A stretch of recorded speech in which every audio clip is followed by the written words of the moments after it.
और कुछ इस तरीके से इसे कुचलने की कोशिश की जा रही है। आप देख सकते हैं बल प्रयोग के जरिए डिटेन किया जा रहा है जितने भी स्टूडेंट्स हैं जो आगे बैरिकेडिंग को पार करने की कोशिश कर रहे हैं या फिर किसी भी तरीके का कोई प्रोटोकॉल पुलिस के मुताबिक तोड़ने की कोशिश कर रहे हैं, तो उन्हें वो डिटेन कर रही हैं और किस तरीके से बल प्रयोग के जरिए उन्हें पीछे धकेला जा रहा है। जो लोग आज़ादी के आंदोलन में नहीं शामिल थे, आज वो लोग सत्ता में आए हैं और सत्ता में आकर आज़ादी के आंदोलन के इतिहास को बदलने की कोशिश कर रहे हैं।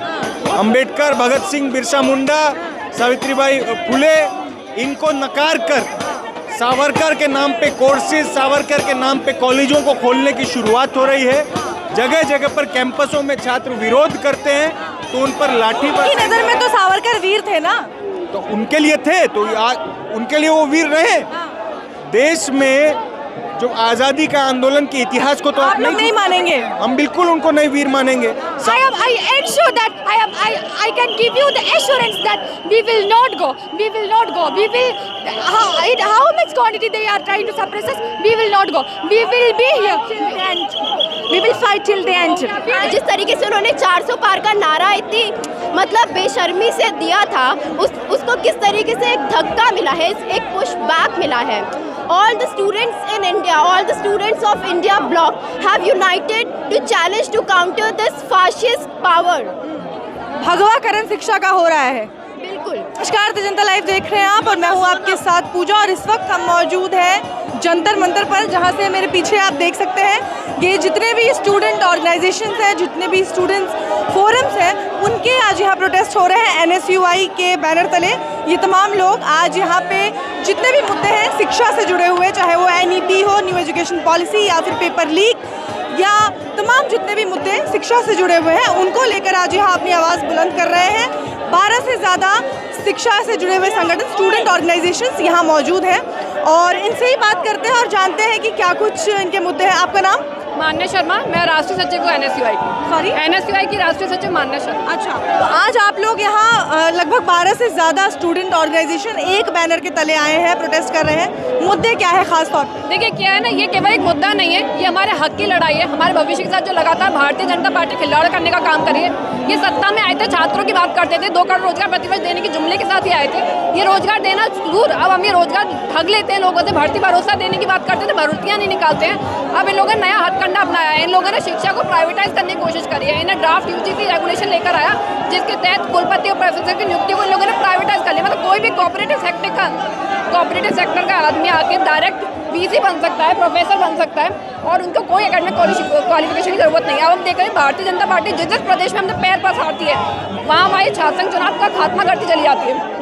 चाहे यूपी में पैर पसारते हो, यूपी में छात्र संघ चुनाव खत्म, उत्तराखंड में खत्म कर दिया, राजस्थान में खत्म कर दिया, अब ये दिल्ली को निशाना बना रहे हैं। ये लोकतंत्र की गला घोट रहे हैं और लगातार लोकतंत्र की हत्या करने की कोशिश कर रहे हैं। ये पेपर लीक पे लीक होते रहते हैं। अभी देखा था हमने पिछली बार, यहाँ राहुल गांधी भी आज आए थे, उन्होंने भी आप लोगों को संबोधित किया और कहा कि जहाँ ज़रूरत पड़ेगी वहाँ आपके साथ खड़े रहेंगे, कदम से कदम मिलाकर आंदोलन को आगे बढ़ाएंगे।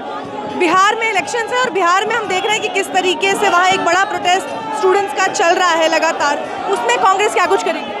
देखिए क्या, कांग्रेस पार्टी शुरू से ही छात्रों के हक की लड़ाई लड़ती रही है। राहुल जी ने जहाँ जहाँ भी जरूरत पड़ी है छात्रों की आवाज़ बनने का काम करा, उनके हाथों को मजबूत करने का काम करा है। इस बार भी राहुल जी का यही एजेंडा है कि वो युवा शक्ति को साधते हुए छात्रों को साथ लेकर देश का निर्माण करें और देश में लोकतंत्र की आवाज़ को बुलंद करने का काम। यहाँ पे लगातार एक नारा सुन रहे हैं हम लोगों से, वो ये है, जो स्टूडेंट्स है वो कह रहे हैं शिक्षा का भगवाकरण हो रहा है। इसका क्या मतलब है? देखिए जैसे मैंने आपको पहली बार बताया, ये शिक्षा का प्राइवेटाइजेशन करते जा रहे हैं। ये शिक्षा के स्तर को बढ़ा नहीं रहे हैं, उसे गिरा के उसे कम करने की कोशिश कर रहे हैं। इनने उसकी पूरी की पूरी गरिमा को भंग करके रखा हुआ है। आप एकेडमिक सेक्टर के डायरेक्ट लोगों को आके नियुक्तियां दे देंगे, जो लोग PhD कर रहे हैं, जो मेहनत करते हैं, पेपर की तैयारी करते हैं, उनका हक लगातार खत्म करने का काम करती जा रही है। यहाँ शिक्षा की बात हो रही है और देश में जो माहौल है वो इतिहास को लेकर, औरंगजेब को लेकर, बाबर, हुमायूं, अकबर को लेकर बनाया जा रहा है, उसे कैसे देखती है? और ये आप देख सकते हैं कि ये जो लोग बैरिकेडिंग पर चढ़े हुए हैं, ये NSUI के जो संगठन के छात्र युवा नेता है, ये तमाम और भी संगठन है, NSUI है, उसके अलावा आयशा के भी लोग हैं और SFI, तमाम जो छात्र संगठन है वो यहाँ मौजूद है और किस तरीके से ये प्रोटेस्ट कर रहे हैं बैरिकेडिंग पर चढ़ के। ये यहाँ से ज्ञापन देने की बात हो रही थी। जैसा मैंने आपसे पहले सवाल किया, पिछले सवाल पर आते हैं कि जिस इतिहास को जिस तरीके से पेश किया जा रहा है और उस पर राजनीति हो रही है, उसे कैसे देखते हैं? देखिए भारतीय जनता पार्टी के पास कोई भी सटीक मुद्दे नहीं होते। ये हर वर्ग को ठगने का काम करते हैं, चाहे वो किसानों की बात हो, महिलाओं की बात हो या युवाओं की बात हो। ये लोगों का ध्यान भटका के उन्हें मंदिर मस्जिद की राजनीति में व्यस्त करने की कोशिश करते हैं, ताकि मूल मुद्दों से जनता का जो है मुड़ जाए और ये अपनी गंदी राजनीति को सामने ला के कर सके। इन लोगों का कोई एजेंडा नहीं है देश को मजबूत बनाने का। ये इसी तरीके से बस देश को ठग रहे हैं और अपनी जेबों में पैसे भरने का काम करते हैं। न्यू एजुकेशन पॉलिसी को लेकर लंबा विरोध रहा है, अभी तक विरोध चल रहा है। सरकार हमेशा ही इसे बेहतर बताती रही है। देखिए, इन्हें एनईपी के तहत नई जो शिक्षा नीति आई है उसके तहत उन्होंने लगातार फीस हाइक बढ़ाने का काम करा। आप देख रहे होंगे हर कोर्स की फीस जो प्राइवेट सेक्टर में जो बड़ी बड़ी फीस होती थी, वही अब फीस स्ट्रक्चर इन लोगों ने पब्लिक सेक्टर में भी कर दिया है। जितने भी गवर्नमेंट इंस्टीट्यूट है उनकी फीस लगातार इंक्रीज हो रही है और ये सीधे सीधे कई सारे इन्होंने ऐसा करा है कि सरकारी इंस्टीट्यूट को प्राइवेटाइज करने का काम कर रहे हैं। ये एक सबसे बड़ा दोगला चरित्र है बीजेपी के पास, जो कहते थे हम शिक्षा को महत्वता देंगे, हम छात्रों की आवाज़ बनेंगे। ये छात्रों की आवाज़ बनना दूर, छात्रों को गला घोटने का काम करते हैं। बहुत शुक्रिया आपका। और भी यहाँ लोग हैं, उनसे बात करेंगे और समझने की कोशिश करेंगे। मोदी सरकार निकम्मी है। आपका नाम? मैं अभिज्ञान हूँ आइसा से।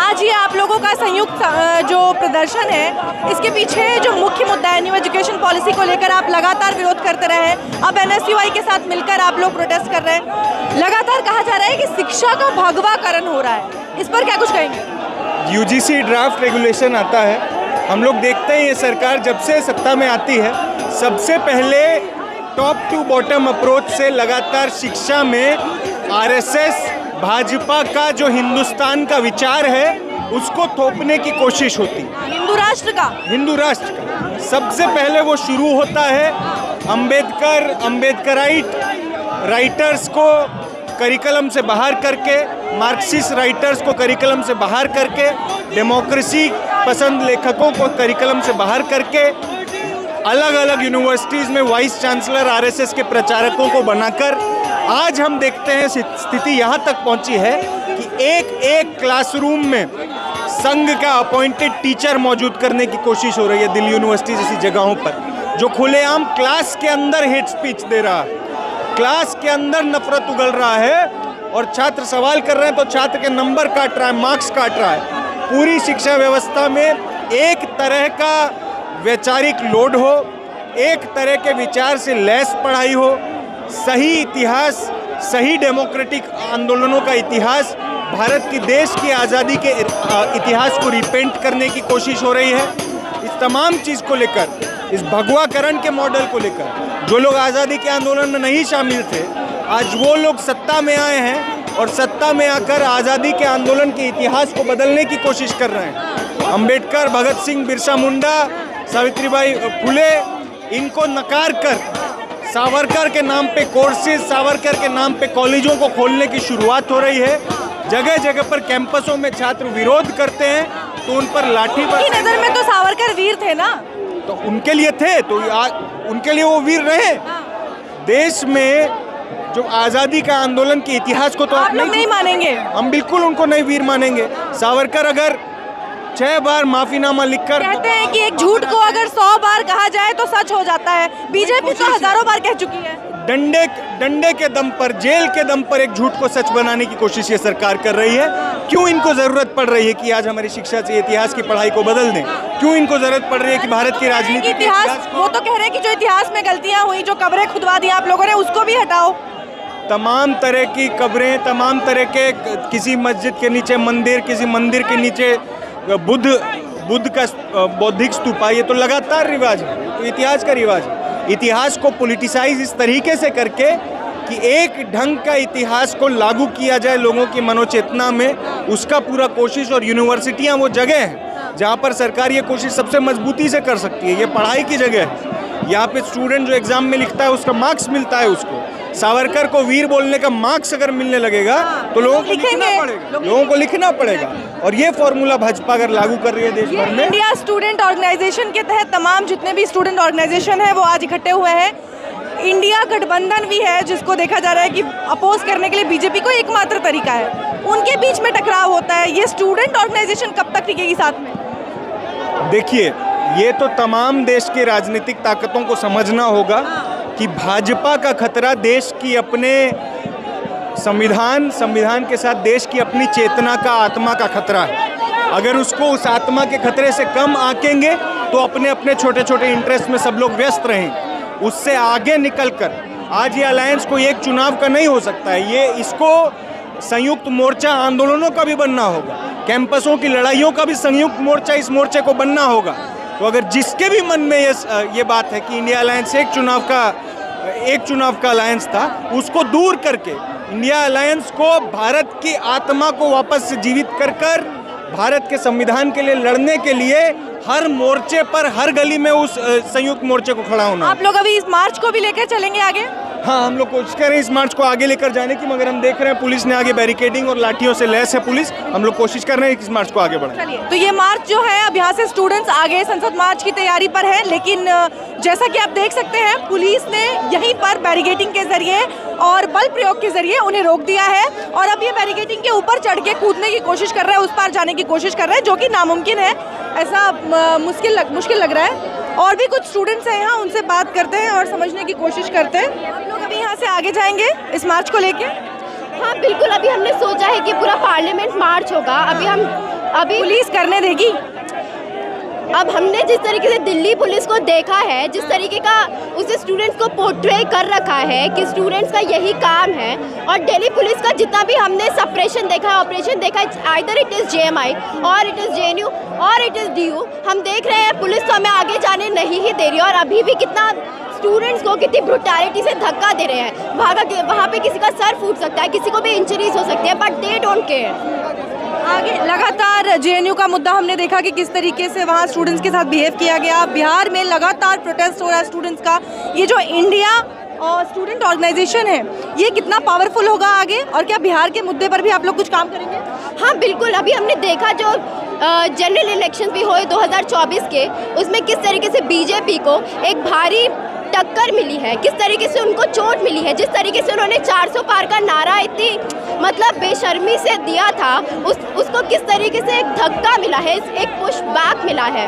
All the students in India, all the students of India bloc have united to challenge to counter this fascist power. भगवाकरण शिक्षा का हो रहा है। बिल्कुल, we are seeing since 2014 barbarous attacks on Delhi University, on JNU, JMI, central universities and all over India. हम देख रहे हैं किस तरीके से saffronization of university has started. DU में जेंडर माइनॉरिटी कॉलेजेस है, IP है, वहाँ पे किस तरीके से 2022 में several men crossed bar the gates and walls of IPCW, और किस तरीके से वहाँ के प्रिंसिपल्स ने उसको पूरा भगवा रंग का कर दिया, पूरा सैफ्रनाइज कर दिया, जो वॉल्स वाइट हुआ करती थी। आपके वाइस चांसलर की नियुक्ति हो रही है, वो किस तरीके से चेंज हो गया पूरा प्रोसेस? उनके बयान सामने आते हैं, वो सावरकर को वीर बताते हैं, इस पर क्या कुछ कहेंगे? बिल्कुल, अभी हमने जिस तरीके से देखा सावरकर की, जो कि एक ट्रेटर था he was a traitor to the freedom movement। हमने देखा किस तरीके से नजफगढ़ में it has been announced कि नजफगढ़ के एरिया में दिल्ली के वहाँ पर एक कॉलेज खोला जाएगा जो कि वीर सावरकर के नाम पर खोला जाएगा। हम कहते हैं there are so many freedom fighters, Bhagat Singh, Ashfaqulla Khan, उनके नाम पर खोलिए, क्यों सावरकर के नाम पर खोला जा रहा है? पर बीजेपी तो वीर मानती है ना सावरकर को। पर हमने भी देखा किस तरीके से उन्होंने ब्रिटिश हुकूमत को एक माफीनामा लिखा था, तो he is not a freedom fighter. You guys are not gonna accept? No, we counter and we challenge the false narratives of BJP that they are forcibly implementing on students. बहुत शुक्रिया। आज यहाँ ये इंडिया स्टूडेंट ऑर्गेनाइजेशन की तरफ से जो call दी गई थी जंतर मंतर पर तमाम स्टूडेंट ऑर्गेनाइजेशन को एक साथ एकजुट होकर, उसका एक मार्च था जो संसद मार्च तक इनको लेके जाना था, लेकिन पुलिस ने उसे यहीं रोक दिया है और कुछ इस तरीके से इसे कुचलने की कोशिश की जा रही है। आप देख सकते हैं बल प्रयोग के जरिए डिटेन किया जा रहा है जितने भी स्टूडेंट्स हैं जो आगे बैरिकेडिंग को पार करने की कोशिश कर रहे हैं या फिर किसी भी तरीके का कोई प्रोटोकॉल पुलिस के मुताबिक तोड़ने की कोशिश कर रहे हैं, तो उन्हें वो डिटेन कर रही हैं और किस तरीके से बल प्रयोग के जरिए उन्हें पीछे धकेला जा रहा है और इस पूरे संसद मार्च को यहीं जंतर मंतर के अंदर तक रोकने की कोशिश की जा रही है। ये तमाम स्टूडेंट्स जो आप देख सकते हैं हाथों में बैनर लिए अलग अलग स्टूडेंट ऑर्गेनाइजेशन के हैं, JNU, जामिया, उसके अलावा Delhi university NSUI, We MSF students as a part of India Alliance is gathered today on this day at Jantar Mandir is to claim our right to education, our right to higher education, our right to protective, democratic and justice education, and our right to affordable education. And this guys, the BJP government is trying to pull us back, is trying to make us backward.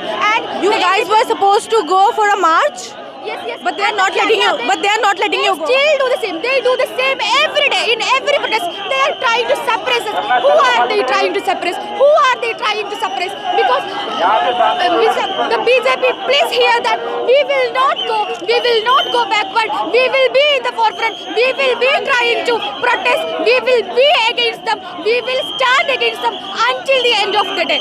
Please fear us. You have the fear. That's why you are trying to suppress us with this police. That's why they are trying to suppress us with this police. And I ensure that I can give you the assurance that we will not go. We will not go. We will. In how much quantity they are trying to suppress us? We will not go. We will be here till the end. We will fight till the end. We will fight. And okay, thank you. कुछ इस तरीके से आज जंतर मंतर पर जो call थी India student organisation की, जिसमें राहुल गांधी कांग्रेस लीडर भी शामिल हुए और इसको एक बड़ा रूप देने की कोशिश की गई। जितने भी स्टूडेंट ऑर्गेनाइजेशंस हैं उनकी तरफ से तमाम स्टूडेंट ऑर्गेनाइजेशन, लगभग 12 से ज़्यादा स्टूडेंट ऑर्गेनाइजेशन यहाँ मौजूद थे। और एक ये संसद मार्च की तैयारी थी, बैरिकेडिंग को उन्होंने पार करने की कोशिश की, लेकिन पुलिस ने बल प्रयोग के ज़रिए उन्हें अंदर ही धकेल दिया और इतने ही दूर में सिमट कर वो फिलहाल रह गए हैं। अपने प्रोटेस्ट को वो आगे नहीं ले जा सके, मार्च नहीं कर सके, इतने में ही उन्हें ख़त्म करना पड़ा क्योंकि पुलिस ने उन्हें मंजूरी नहीं दी। इसी के साथ ये प्रोटेस्ट आज यहीं ख़त्म होता है। देखते रहिए द जनता लाइव। धन्यवाद।